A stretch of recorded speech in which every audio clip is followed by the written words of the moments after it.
እቺኛዋን የጽምዶ ሐሳብ በተመለከተ ግን እቺን ቅጀት ወደ መሬት እናወርዳታለን ብለው ስንዝር እንቅስቃሴ ቢያደርጉ ሰንበሳት እንደሚቀልጥ ይቀልጣሉ ብለን ነው ምናስበው ምናምነው።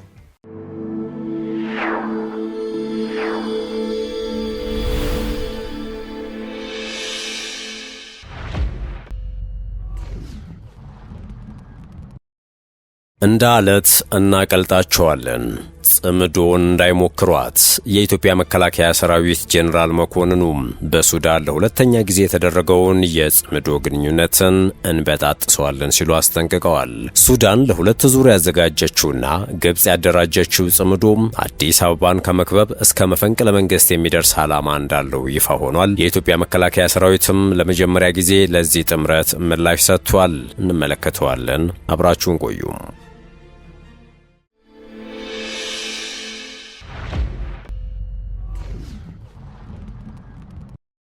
የኢትዮጵያ መከላከያ ሰራዊት ጽምዶ በሚባለው እንቅስቃሴ በኩል በኢትዮጵያ ሉዓላዊነት ላይ የሚቃጣ ስጋት ቢኖር ስለሚወሰደው እርምጃ አገር ውስጥ ለሚገኘው ዲፕሎማቲክ ማህበረሰብ ማሳወቁን ይፋ አድርጓል። የመከላከያ የውጭ ግንኙነትና ወታደራዊ ትብብር ዳይሬክተር ይህንን እንቅስቃሴ ወደ መሬት እናወርዳለሁ ብለው ስንዝር እንቅስቃሴ የሚያደርጉ አካላትን ይጠንቀቁ ብለዋል። ዳይሬክተሩ ሜጀር ጄኔራል ተሾመ ገመቹ ይህንን ያስታወቁት ትላንት አርብ ግንቦት 14 2018 ዓ.ም በብሔራዊ ቴሌቪዥን በተላለፈ ቃለ መጠይቅ ላይ ነው። 21 ደቂቃ ገደማ የፈጀው ቃለ መጠይቅ በሙሉ ያተኮረው ጽምዶ በሚለው ስያሜ ስለሚደረገው እንቅስቃሴ ነው። የሜጀር ጄኔራል ተሾመ ቃለ መጠይቅ የተላለፈው የተለያዩ የኢትዮጵያ ተቃዋሚዎች እንዲሁም ከሱዳንና ኤርትራ እንደሆኑ የተገለጹ ግለሰቦች በሱዳኑ ፖርት ሱዳን ከተማ ስብሰባ አካሂደው እንደነበር የሚያሳይ ቪዲዮ ከተለቀቀ ከቀናት በኋላ ነው። በእርግጥ ይህ የጽምዶ እንቅስቃሴ ቀደም ሲል በካርቱም ከተማ የህወሓት ኤርትራ ፋኖ እና ግብጽ ተወካዮች ተገኝተውበት መከናወኑ አይዘነጋም። ሁለተኛው ለየት የሚያደርገውም ታዋቂው ፖለቲከኛ አንዳርጋቸው ጽጌ፣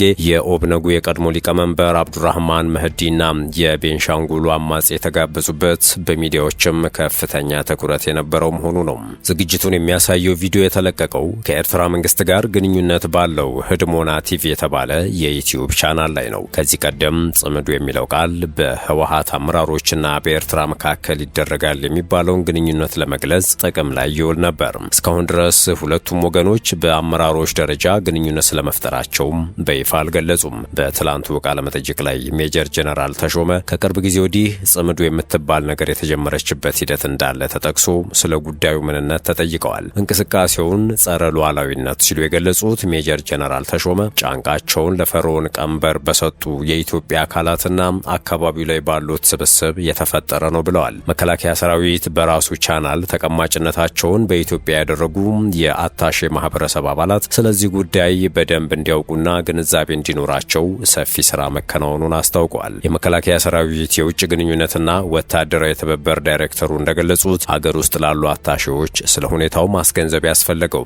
ለአምባሳደሮቻቸው ቀዳሚ ሰዎችና አካላት ስለሆኑ ነው። በተጨማሪም ነገ እንደውችን ሐሳብ ወደ መሬት እናውርድ ብሎ የሚሰራ ካለ የሚሰጠው ምላሽ ለዲፕሎማሲው ማህበረሰብ አስቀድሞም የተነገረ ጉዳይ እንዲሆን በመታሰቡ መሆኑን አስረድተዋል። ከዚህ ሐሳብ ጋር የሚያያዝ ጉዳይ ነገ ትልቅ እርምጃ የሚያስወስድ ጉዳይ ቢነሳ የማንንም ፈቃድ መጠየቅ እንኳ ባያስፈልግ ወዳጆቻችን አብረው የሚሰሩ ሰዎች የውጭ ሰዎች ይህንን ሐሳብ እንዲገነዘቡ ማድረግ ተገቢ ስለሆነ ነው ሲሉ አብራርተዋል። ሜጀር ጄኔራል ተሾመም የውጭ ጉዳይ ሚኒስቴርም በዚህ ጉዳይ ላይ ተመሳሳይ ስራ ያከናውናል የሚል እምነት እንዳላቸውም አክለዋል። ይህ እንቅስቃሴ ለኢትዮጵያ ሰላምና ደህንነት አስጊ ተደርጎ እንደማይወሰድ የተናገሩት ዳይሬክተሩ ሐሳቡን ለመተግበር የሚደረግ እርምጃን በተመለከተ ግን አስጠንቅቀዋል። እችኛዋን የጽምዶ ሐሳብ በተመለከተ ግን ይችን ቅዠት ወደ መሬት እናወርዳታለን ብለው ስንዝር እንቅስቃሴ ቢያደርጉ እንደ ሉዓላዊ ሀገር ይሄ ተቋም ደግሞ በመንግስት ግዳጅ እንደተሰጠው ኃላፊነት እንደተሰጠው የኢትዮጵያ ሉዓላዊነት ለማስጠበቅ ስራ እንደሚሰራ አካል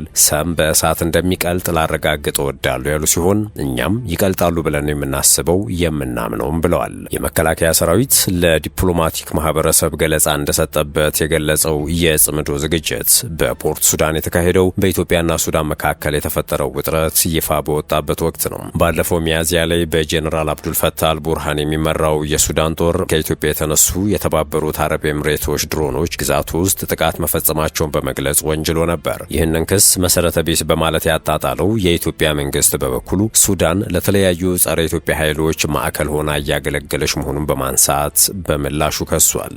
ከዚሁ ጋር በተገናኘ ህዳሴ ግድብ ከተጠናቀቀ በኋላ የምሽግ ወረዳውን ወደ ኢትዮጵያ በማስጠጋት የከበባ ስትራቴጂ ወይንም ፈረንጆቹ ኢንሰርክልመንት ፖሊሲ የሚል ስልት ወደ መከተል እንዳመራች ይነገራል።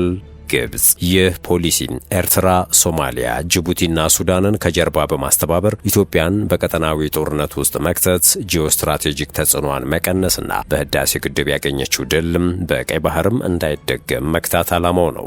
ከዚህ ባለፈ ለኢትዮጵያ ድንበር ቅርብ በሆኑ ጎረቤት ሀገራት ወታደራዊ አስተላለፎችንና ግጭቶችን በማስፋፋት ኢትዮጵያ ለግብጽ ጥቅም ሸብረክ እንድትል የማድረግ የሚል ስትራቴጂ ነው። በተለይም ሱዳን፣ ኤርትራና ህወሓትን በማስተባበር የፈጠረችው አክሲስ የኢትዮጵያ መንግስት ከስልጣን ለማስወገድና ሀገረ መንግስቱን ለማዳከም ስልት እንደሆነ ነው የተነገረው። ይህ አክሲስ በካርቱምና ፖርት ሱዳን የጸረ ኢትዮጵያ መንግስት ንቅናቄ ስለመሆኑም ተሳታፊዎቹ በተደጋጋሚ መናገራቸው አይዘነጋም። ይህንን የግብጽ ፖሊሲ በኤጀንቶቹና በዲፕሎማቶቹ በኩል ሲሞግት የቆየው የኢትዮጵያ መንግስት አሁን በይፋ ምላሽ መስጠት ጀምሯል። አፍሪካ ኢንተለጀንስ ላይ ጽሑፋቸውን ያጋሩት የአፍሪካ ጉዳዮች ኢንስቲትዩት ምክትል ዳይሬክተር ሙሐመድ ራይፍ አባራያ ግብጽ ኢትዮጵያ ላይ ያወጀችው የእጅ አዙር ጦርነት ቀጠናውን ሊያተራምስ እንደሚችል አስጠንቅቀዋል። ሙሐመድ ራይፍ ግብጽ ሱዳንና ህወሓትን ከጀርባ በመግፋት አዲስ አበባን የመክበብ ስትራቴጂ እየተከተለች ቢሆንም ኢትዮጵያን ማዳከም ቀላል እንዳልሆነ እያሳየን ነው ሲሉ ሞግተዋል። ለዚህ ያስቀመጡት ማሳያ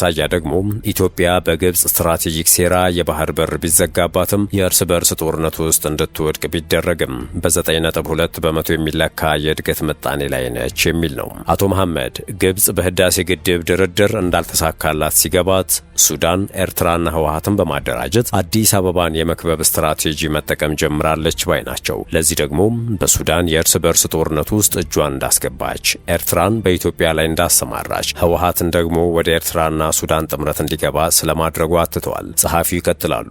በአፍሪካ ቀንድ ውጥረት በፍጥነት እየጨመረ ነው። ሱዳንና ኢትዮጵያ እርስ በርስ እየተካሰሱ ነው። በሰሜን ኢትዮጵያ የተከሰተውን አውዳሚ የእርስ በርስ ጦርነት ያቆመው የፕሪቶሪያ ስምምነት ህወሓት የፕሪቶሪያውን ውል በመጣስ በቀጥታ ህገወጥ የክልል መንግስታት ለመመስረት ባደረገው ውሳኔ እየተፈተነ ነው። በተመሳሳይ መልኩ ህወሓት ከኢትዮጵያ ማዕከላዊ መንግስት ጋር ለሌላ ዙር ግጭት እየተዘጋጀ ባለበት በዚህ ወቅት ከኤርትራ መንግስት ጋር በግልጽ አሰላለፉን ስለማሳመሩንም ጸሐፊው ያክላሉ። የግብጽ ድጋፍም በዚህ ላይ የሚመሰረት ነው ይላሉ አቶ መሐመድ ራይፍ። በእንደዚህ አይነት ሁኔታ በሌተናንት ጀነራል አብዱል ፈታህ አልቡርሃን የሚመራው የሱዳን ጦር ኃይል ህወሓት በኢትዮጵያ ውስጥ የሚንቀሳቀሱ የተለያዩ የጎሳ ታጣቂ ቡድኖችና የኤርትራ መንግስት በኢትዮጵያ መንግስት ላይ ሊነሱና ሊዘምቱ ከወዲሁ ዝግጅታቸውን በሀገር ውስጥ በጎረቤት ሱዳንም እያጧጧፉ ነው ብለዋል። ይህ ብቅ ያለው የኃይል ህብረ ሰራዊት የግብጽን ድጋፍና እገዛ ተማምኖና ተመክቶ ነው ሲሉም ያክላሉ። እንደ መሐመድ ራይፍ ትንታኔ ከሆነ አሁን እያየን ያለነው አልፎ አልፎ የሚከሰትና የተነጠሉ ክስተቶች አይደለም፣ ነገር ግን ኢትዮጵያን ለማግለል በጠላት ስብስቦች ለመክበብና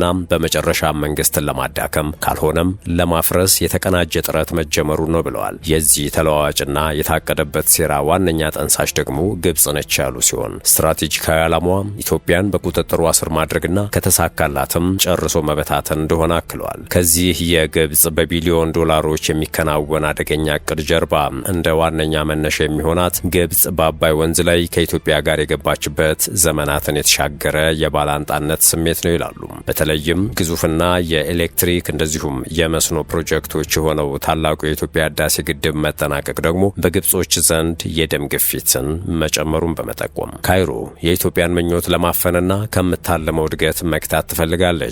በዚህ ጥረት ህወሓት፣ ኤርትራና በጀነራል አብዱል ፈታህ አልቡርሃን የሚመራው የሱዳን ጦር ኃይሎች መጠቀሚያ መሳሪያዎች እንደሆኑም ነው የገለጹት። እነዚህ ኃይሎች በተፈጥሮ የተለያየ ፍላጎት ቢኖራቸውም በሚያስደንቅ መልኩ የግብጽ የእጅ አዙር ጦር ወይንም ፕሮክሲ አድርጎ የሚያስቀምጣቸውን የጋራ አሰላለፍ እንዳላቸውም ነው የሚገልጹት። በዚህ ሰዓት ሶስቱም ግብጽ ከኢትዮጵያ ጋር ለምታደርገው የጂኦፖለቲካ ጦርነት እንደፈለገች የምትልካቸው የምታዘምታቸው የምታንባርቅባቸው ኳስ ሆኗልም ነው ያሉት ሙሐመድ ራይፍ አባራያ። ይህ የግብጽ ሰይጣናዊ እቅድ ቢሳካ እንኳ ውጤቱ የከፋ ነው ይላሉ። ውጤቱም ከቀጠናው ባሻገር እጅግ ከፍተኛ ለመረጋጋትን ያስከትላል በማለት የኢትዮጵያ መንግስት መፍረስ ወይም መበታተን ከፍተኛ የሆነ ቀውስ ማምጣቱ አይቀርም ባይ ናቸው። በሚሊዮን የሚቆጠሩ ሰዎች ሊፈናቀሉ ይችላሉ።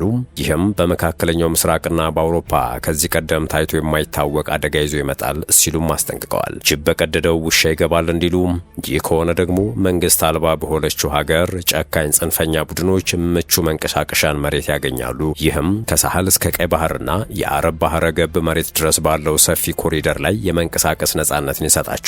ከማሊ እስከ የመን ድረስ እንደ ቦኮ ሐራም፣ እስላማዊ መንግስትና አልሻባብ ያሉ ቡድኖች ተጽዕኖአቸውን ማስፋትና ማጠናከር ይችላሉ ብለዋል። አክሎም ልዩ የሆነ የስልጣኔ ቅርስ ያላት ጥንታዊት ሀገር ኢትዮጵያ ወደ መንግስት አልባነት የጎበዝ አለቆች መራኮቻ ወደምትሆንበት መቀመቅ የማውረድ አደጋ ነው የተጋረጠባት ሲሉ ገልጸዋል። በግብጽና አብረዋት በተሰለፉት ሱዳን፣ ኤርትራና ህወሓት። ሆኖም ኢትዮጵያ እነዚህን ሁሉ ፈተናዎች መቋቋም የምትችል ሀገር ነች በማለት ጠንካራ መንግስት አላት። በዚህም መነሻ በቅርብ ዓመታት ውስጥ እነዚህን ፈተናዎች የመቋቋም ጥልቀትን አሳይተዋልም ነው ያሉት። ውድ የሸገር ታይምስ ቤተሰቦች የሰዓቱ የመረጃ ቅኝታችን ይህን ይመስል ነበር። ስለተከታተላችሁን ከልብ አመሰገንን። በያላችሁበት ሰናይ ጊዜን ተመኘን።